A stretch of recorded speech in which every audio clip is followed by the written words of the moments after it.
Hello dear friends, secretariat assistant പരീക്ഷയ്ക്കും PSCയുടെ മറ്റു പരീക്ഷകൾക്കും ചോദിക്കുന്ന പ്രധാനപ്പെട്ട കുറച്ച് ക്വസ്റ്റ്യൻസ് ആൻസർ ചെയ്ത് ഞാനിവിടെ നിങ്ങൾക്ക് യൂട്യൂബ് വീഡിയോ ആയി തരുന്നുണ്ട്. നമ്മൾക്കത് വിശകലനം ചെയ്യാം. നിങ്ങളിത് നല്ലതുപോലെ കേട്ട് നല്ലതുപോലെ പഠിച്ച് മനസ്സിലാക്കി PSC പരീക്ഷകൾ എഴുതുക. ഇനി സെക്രട്ടേറിയറ്റ് അസിസ്റ്റൻ്റ് എക്സാമിന് അധിക നാളുകളില്ല. ഏതാനും മാസങ്ങൾക്കുള്ളിൽ പരീക്ഷ നടത്തുന്നതാണ്. നല്ലതുപോലെ എൻ്റെ കൂടെ പ്രിപ്പയർ ചെയ്യുക. ഞാൻ എല്ലാ സബ്ജക്റ്റും മലയാളവും ഇംഗ്ലീഷും GKയും കറണ്ട് അഫയേഴ്സും മാത്സും എല്ലാം ന്യൂമറിക്കൽ ആപ്റ്റിറ്റ്യൂഡും എല്ലാം ഞാൻ ഓരോ എപ്പിസോഡുകളിലായി ചെയ്തിടുന്നുണ്ട്. ഇന്നത്തെ ക്ലാസ്സിൽ ഞാൻ ജനറൽ നോളജാണ് കുറച്ച് കവർ ചെയ്യാൻ ഉദ്ദേശിക്കുന്നത്. നല്ലതുപോലെ കേട്ട് മനസ്സിലാക്കുക. നമ്മൾക്ക് ഇന്നത്തെ ജനറൽ നോളജ് എപ്പിസോഡ് 3യിൽ പ്രധാനപ്പെട്ട കുറച്ച് ക്വസ്റ്റ്യൻസ് ഡിസ്കസ് ചെയ്യാം. നല്ലതുപോലെ 1 by 1 കേട്ട് മനസ്സിലാക്കണം. ആദ്യത്തെ ക്വസ്റ്റ്യൻ നോക്കാം. സംസ്ഥാനത്തെ അംഗപരിമിതർക്കുള്ള നിരാമയ പദ്ധതി ഏതിനത്തിൽ പെടുന്നതാണ്? നിരാമയ പദ്ധതിയെക്കുറിച്ചാണ് ചോദിച്ചിരിക്കുന്നത്. അംഗപരിമിതർക്കുള്ള പദ്ധതിയാണ് നിരാമയ പദ്ധതി. അത് ഏത് ഇനത്തിൽ പെടുന്നതാണ് എന്നതാണ് ക്വസ്റ്റ്യൻ. ആരോഗ്യ ഇൻഷുറൻസ് ഇനത്തിലാണ് അത് ഉൾപ്പെടുന്നത്. ആരോഗ്യ ഇൻഷുറൻസ് ഇനത്തിലാണ് അത് ഉൾപ്പെടുന്നത്. വേറെ കുറച്ച് ഓപ്ഷൻസ് എന്താണെന്ന് വെച്ചാൽ സമഗ്ര ആരോഗ്യ പരിചരണം, സ്വയം തൊഴിൽ പദ്ധതി, തുടർ പഠന പരിപാടി എന്നിങ്ങനെയാണ്. അതൊന്നുമല്ല, ആരോഗ്യ ഇൻഷുറൻസ് പദ്ധതിയാണ്. നമുക്ക് അടുത്ത ക്വസ്റ്റ്യൻ നോക്കാം. താഴെ പറയുന്നവയിൽ വയോജന ഹെൽപ്പ് ലൈൻ നമ്പർ ഏത്? ടോൾ ഫ്രീ നമ്പറാണ്. വയോജന help line toll free number ഏത്? 14567 14567 അതാണ് വയോജന ഹെൽപ്പ് ലൈൻ നമ്പർ. വേറെ കുറച്ച് നമ്പേഴ്സ് തന്നിട്ടുണ്ട്. അതിൽ നിന്ന് നിങ്ങൾ ശ്രദ്ധിച്ച് ഇത് ഏത് നമ്പറാണെന്ന് നോട്ട് ചെയ്ത് വെക്കണം. 1 പിന്നെ 4567 അത് ഓർത്താൽ മതി. വയോജനങ്ങൾക്ക് എളുപ്പത്തിന് വേണ്ടി 14567 എന്നിട്ടിട്ടുണ്ട്. അടുത്ത ക്വസ്റ്റ്യൻ. 60 വയസ്സ് കഴിഞ്ഞവർക്ക് പഞ്ചായത്ത് തലത്തിൽ ഒത്തുകൂടുന്നതിന് സൗകര്യമൊരുക്കുന്ന പദ്ധതി ഏത്? സായം പ്രഭ എന്ന പദ്ധതിയാണ്. 60 വയസ്സ് കഴിഞ്ഞവർക്ക് പഞ്ചായത്ത് തലത്തിൽ ഒത്തുകൂടുന്നതിനുള്ള സൗകര്യം സായം പ്രഭ എന്ന പദ്ധതി ഒരുക്കുന്നുണ്ട്. വയോമിത്രം, മന്ദഹാസം, സെക്കൻഡ് ഇന്നിങ്സ് എന്നൊക്കെ വേറെ ഓപ്ഷൻസ് ഉണ്ട്. പക്ഷേ അതൊന്നുമല്ല, സായം പ്രഭയാണ് കറക്റ്റ് ആൻസർ. ട്രാൻസ്ജെൻഡർ വ്യക്തികൾക്കുള്ള സാകല്യം പദ്ധതി എന്തുമായി ബന്ധപ്പെട്ടതാണ്? അപ്പോൾ ട്രാൻസ്ജെൻഡർ വ്യക്തികൾക്കുള്ള പദ്ധതി ഏതാണ്? സാകല്യം പദ്ധതി. അതും ഒരു ക്വസ്റ്റ്യനാണ്. ആ സാകല്യം പദ്ധതി എന്തുമായി ബന്ധപ്പെട്ടതാണ്? സ്വയം തൊഴിൽ പരിശീലനം. ട്രാൻസ്ജെൻഡർ വ്യക്തികൾക്ക് സ്വയം തൊഴിൽ പരിശീലനം നൽകുന്നതിന് വേണ്ടിയുള്ളതാണ് സാകല്യം പദ്ധതി. അടുത്ത ക്വസ്റ്റ്യൻ നോക്കാം. ചുവടെ പറയുന്നവയിൽ ശരീരത്തിൽ വൃക്കകളുടെ ധർമ്മങ്ങൾ ഏതെല്ലാം? ഇവിടെ നമ്മൾക്ക് 4 ഫങ്ഷൻസ് തന്നിട്ടുണ്ട്. അതിൽ വൃക്കകളുടെ ധർമ്മങ്ങൾ ഏതെല്ലാം എന്ന് നമ്മൾ എഴുതണം. അതിൽ 1 ജലലവണ സന്തുലനം നിലനിർത്തൽ, രക്തസമ്മർദ്ദ ക്രമീകരണം, pH ക്രമീകരണം, മാലിന്യങ്ങളെ പുറന്തള്ളൽ. നമ്മൾക്ക് അറിയാം, ഇതിൽ വൃക്കകൾ ജലലവണ സന്തുലനം നിലനിർത്താൻ വൃക്ക ആവശ്യമാണെന്നറിയാം. രക്തസമ്മർദ്ദ ക്രമീകരണത്തിന് വൃക്കകൾ ആവശ്യമാണെന്നറിയാം. സമ്മർദ്ദ ക്രമീകരണത്തിന് വൃക്ക ആവശ്യമാണെന്നറിയാം. pH ക്രമീകരണത്തിനും ആവശ്യമാണെന്നറിയാം.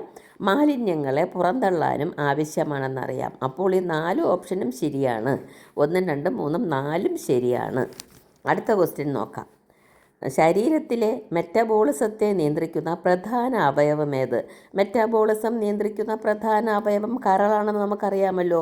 ശ്വാസകോശം, ഹൃദയം, വൃക്കകൾ, കരൾ, ഇങ്ങനെ 4 ഓപ്ഷൻ തന്നിട്ടുണ്ട്. കരളാണ് ശരീരത്തിലെ മെറ്റബോളിസത്തെ നിയന്ത്രിക്കുന്ന പ്രധാന അവയവം. വൃക്കകളെ ബാധിക്കുന്ന രോഗങ്ങളിൽ ഉൾപ്പെടാത്തത് ഏത്? ഇവിടെ 4 രോഗം തന്നിട്ടുണ്ട്. വൃക്കകളെ ബാധിക്കുന്ന രോഗങ്ങളിൽ ഉൾപ്പെടാത്തത് ഏതെന്ന് എഴുതണം. നെഫ്രൈറ്റിസ്, എംഫീസിയമ, യുറീമിയ, വൃക്കയിലെ കല്ല്, ഇങ്ങനെ 4 തന്നിട്ടുണ്ട്. ഇതിൽ എംഫീസിയമയാണ് വൃക്കകളെ ബാധിക്കുന്ന രോഗങ്ങളിൽ ഉൾപ്പെടാത്തത്. എംഫീസിയമ. മൂത്രത്തിൽ ആൽബുമിൻ, രക്തം എന്നിവയുടെ സാന്നിധ്യം പരിധിയിൽ അധികമായി കാണുന്നത് ഏത് അവയവത്തിനുള്ള രോഗബാധയുടെ ലക്ഷണമാണ്? മൂത്രത്തിൽ ആൽബുമിൻ, രക്തം എന്നിവയുടെ സാന്നിധ്യം പരിമിതിയിലധികം ആയി കാണുന്നത് ഏത് അവയവത്തിനുള്ള രോഗബാധയുടെ ലക്ഷണമാണ്? വൃക്കകളുടെ രോഗബാധയുമായി ബന്ധപ്പെട്ടിട്ടുള്ളതാണ് ഈ ലക്ഷണങ്ങൾ. വൃക്കയാണ്. പിന്നെ കരൾ, ശ്വാസകോശം, ഹൃദയം എന്നൊക്കെ ഓപ്ഷൻസ് ഉണ്ട്, പക്ഷെ അതൊന്നുമല്ല, വൃക്കയാണ്. അടുത്ത ക്വസ്റ്റ്യൻ, ഹീമോഗ്ലോബിൻ്റെ അളവ് കുറയുന്നത് ഏത് രോഗാവസ്ഥയ്ക്ക് കാരണമാകുന്നു? അതും ഇവിടെയും 4 ഓപ്ഷൻസ് ഉണ്ട് നമ്മൾക്ക്. കോഷിയോക്കർ, മാരാസ്മസ്, ബെറിബെറി, അനീമിയ. നമ്മൾക്കറിയാമല്ലോ ഹീമോഗ്ലോബിൻ കുറഞ്ഞാൽ ഉണ്ടാകുന്നത് അനീമിയയാണ്. നമ്മൾ അനീമിക്കായി എന്ന് പറയുമല്ലോ. അടുത്ത ക്വസ്റ്റ്യൻ, ചുവടെ പറയുന്നവയിൽ പോർട്ടൽ സിരകളുടെ പ്രത്യേകത എന്ത്? പോർട്ടൽ സിരകളുടെ പ്രത്യേകത എന്തോന്നാണെന്ന് വെച്ചാൽ അവയവങ്ങളിൽ നിന്ന് അവയവങ്ങളിലേക്ക് രക്തം വഹിക്കുന്നതാണ് പോർട്ടൽ സിരകൾ.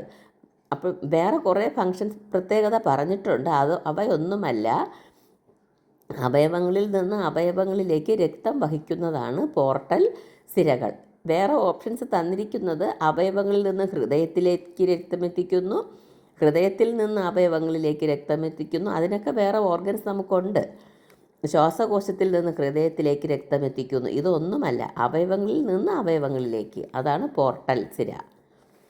അടുത്ത ക്വസ്റ്റ്യൻ, സർദാർ KM പണിക്കർ കേരളത്തിൻ്റെ മദൻ മോഹൻ മാളവ്യ എന്ന് വിശേഷിപ്പിച്ചത് ആരെയാണ്?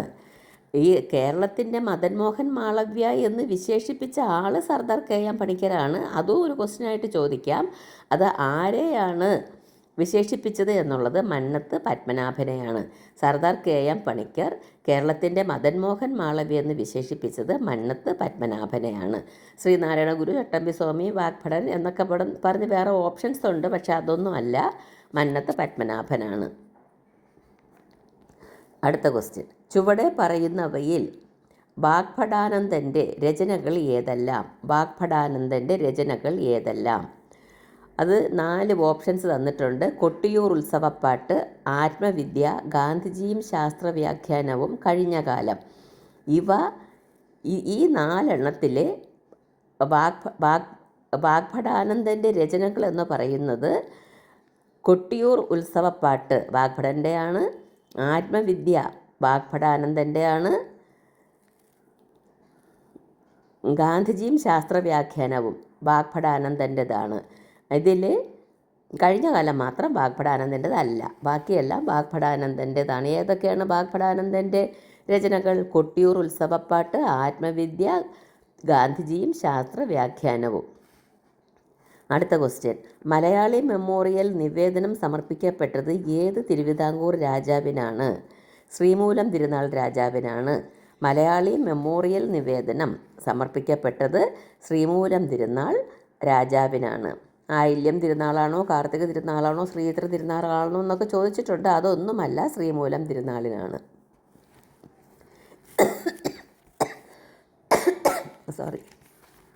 അടുത്ത ക്വസ്റ്റ്യൻ നോക്കാം.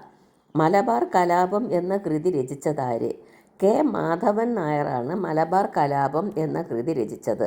K. മാധവൻ നായർ. അടുത്ത ക്വസ്റ്റ്യൻ, കേരളത്തിലെ ഉപ്പ് സത്യാഗ്രഹികൾക്ക് ആവേശം പകർന്ന വരിക വരിക സഹചരെ എന്ന ഗാനം എഴുതിയതാര്? അംശി നാരായണ പിള്ളയാണ് വരിക വരിക സഹചരെ എന്ന ഗാനം എഴുതിയത്. കേരളത്തിലെ ഉപ്പ് സത്യാഗ്രഹികൾക്ക് ആവേശം പകർന്ന ഗാനമാണ് വരിക വരിക സഹചരെ. അത് എഴുതിയത് അംശി നാരായണ പിള്ള. ചുവടെ പറയുന്നവയിൽ ഇന്ത്യയുടെ സ്വാതന്ത്ര്യപ്രാപ്തിക്ക് മുൻപേ രൂപം കൊണ്ടതേത്? താഴെ പറയുന്നവയിലെന്ന് പറയുമ്പോൾ ആസൂത്രണ കമ്മീഷൻ, തിരഞ്ഞെടുപ്പ് കമ്മീഷൻ, ഭരണഘടനാ നിർമ്മാണ സഭ, ധനകാര്യ കമ്മീഷൻ, ഇവയിൽ ഇന്ത്യയുടെ സ്വാതന്ത്ര്യപ്രാപ്തിക്ക് മുൻപേ രൂപം കൊണ്ടത് ഭരണഘടനാ നിർമ്മാണ സഭയാണ്. അടുത്തത്, ചുവടെ പറയുന്നവയിൽ ജർമ്മൻ സഹകരണത്തോടെ നിർമ്മിച്ച ഉരുക്ക് നിർമ്മാണശാല ഏത്? ജർമ്മൻ സഹകരണത്തോടെ നിർമ്മിച്ച ഉരുക്ക് നിർമ്മാണശാല റൂർക്കേലയാണ്. വേറെ ബൊക്കാറോ, ദുർഗാപൂർ, ഭിലായ് എന്നൊക്കെ തന്നിട്ടുണ്ട്, അതൊന്നുമല്ല, ജർമ്മൻ സഹകരണത്തോടെ നിർമ്മിച്ച ഉരുക്ക് നിർമ്മാണശാല റൂർക്കേലയാണ്. കേന്ദ്ര ആസൂത്രണ കമ്മീഷൻ്റെ ആദ്യത്തെ ഉപാധ്യക്ഷൻ ആര്? കേന്ദ്ര ആസൂത്രണ കമ്മീഷൻ്റെ ആദ്യത്തെ ഉപാധ്യക്ഷൻ ഗുൽസാരിലാൽ നന്ദയാണ്. T Krishnamachari, KM Munshi, PC Mahalanobis എന്നൊക്കെ ഓപ്ഷൻസ് ഉണ്ട്, പക്ഷെ അതൊന്നുമല്ല, ഗുൽസാരിലാൽ നന്ദ കേന്ദ്ര ആസൂത്രണ കമ്മീഷൻ്റെ ആദ്യത്തെ ഉപാധ്യക്ഷൻ. അടുത്ത ക്വസ്റ്റ്യൻ, ഖന വ്യവസായങ്ങൾക്ക് പ്രാധാന്യം നൽകിയ പഞ്ചവത്സര പദ്ധതി ഏത്? ഖന വ്യവസായങ്ങൾക്ക് പ്രാധാന്യം നൽകിയ പഞ്ചവത്സര പദ്ധതി രണ്ടാം പഞ്ചവത്സര പദ്ധതിയാണ്. 1, 3, 4 ഒന്നും അല്ല, രണ്ടാം പഞ്ചവത്സര പദ്ധതി ഖന വ്യവസായം. ഇന്ത്യയും പാകിസ്ഥാനുമായി യുദ്ധങ്ങൾ നടന്ന വർഷങ്ങളേവ. ഇന്ത്യയും പാകിസ്ഥാനും തമ്മിൽ യുദ്ധങ്ങൾ നടന്നിട്ടുണ്ടെന്ന് നമ്മൾക്ക് മുൻപേ അറിയാം. അത് നടന്ന വർഷങ്ങൾ ഏവ എന്നാണ് ചോദിച്ചിരിക്കുന്നത്.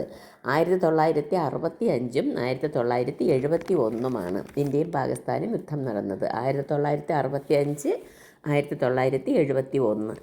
അടുത്ത ക്വസ്റ്റ്യൻ. കപ്പലോട്ടിയ തമിഴൻ എന്നറിയപ്പെട്ടത് ആര്? വി.ഒ. ചിദംബരം പിള്ളയെയാണ് കപ്പലോട്ടിയ തമിഴൻ എന്നറിയപ്പെട്ടത്. കപ്പലോട്ടിയ തമിഴൻ വി.ഒ. ചിദംബരം പിള്ള. കപ്പലോട്ടിയ തമിഴൻ വി.ഒ. ചിദംബരം പിള്ള. നമ്മൾക്ക് അടുത്ത ക്വസ്റ്റ്യൻ നോക്കാം. 1905 ബംഗാളിനെ വിഭജിച്ച വൈസ്രോയി ആര്? കഴ്സനാണ് 1905 ബംഗാളിനെ വിഭജിച്ച viceroy. Dufferin, Irwin, Harding to എന്നിങ്ങനെ പല ഓപ്ഷൻസ് ഉണ്ട്. അതൊന്നും കറക്റ്റല്ല. കഴ്സനാണ് കറക്റ്റ് ആൻസർ. ഇന്ത്യയിലെ ബ്രിട്ടീഷ് വിരുദ്ധ സമരങ്ങൾക്ക് ഇന്ത്യൻ നാഷണൽ കോൺഗ്രസ് നേതൃത്വപരമായ പങ്കുവഹിച്ച കാലയളവ് ഏതാണ്?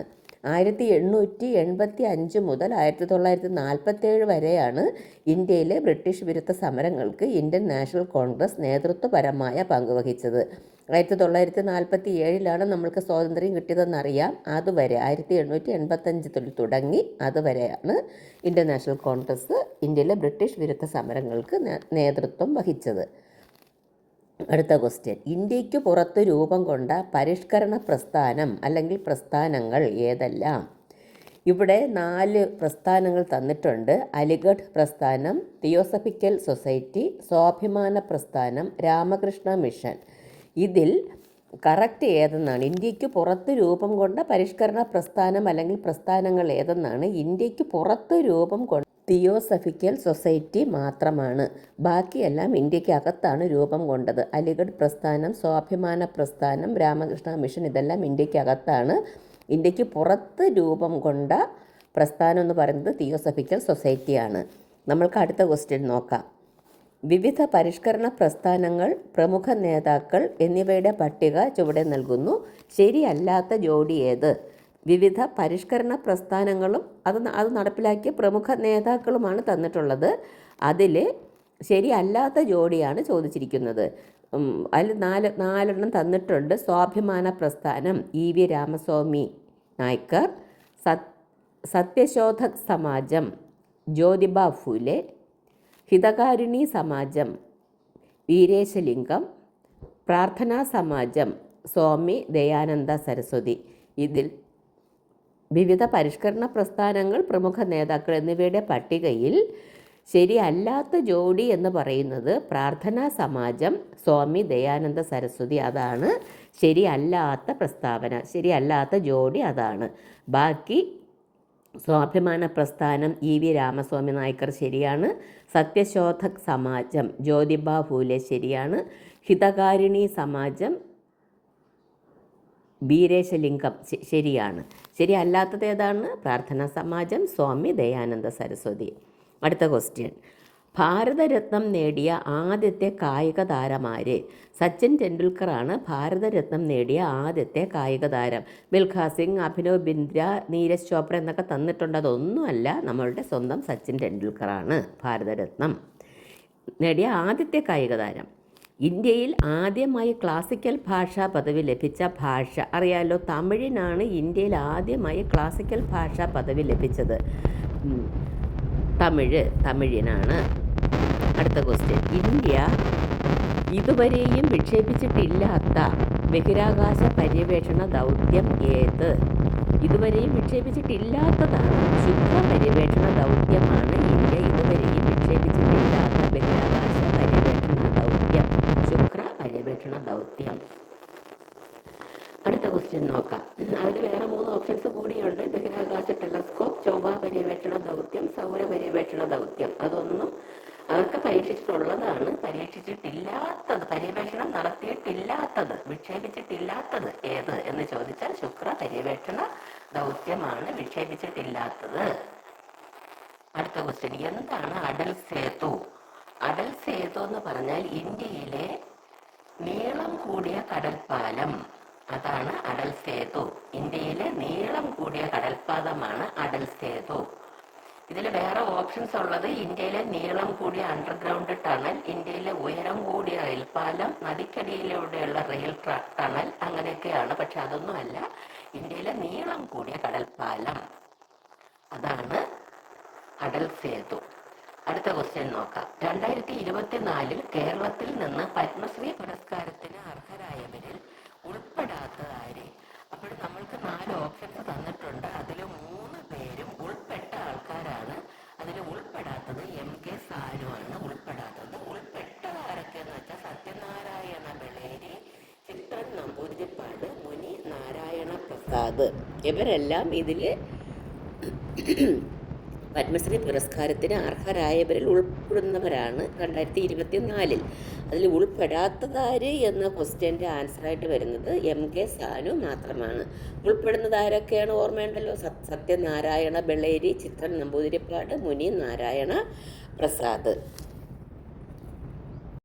PSC പരീക്ഷകളുടെ, പ്രത്യേകിച്ച് സെക്രട്ടേറിയറ്റ് അസിസ്റ്റൻ്റ് പരീക്ഷയുടെ സമഗ്ര പരിശീലനമാണ് ഞാൻ നടത്തിക്കൊണ്ടിരിക്കുന്നത്.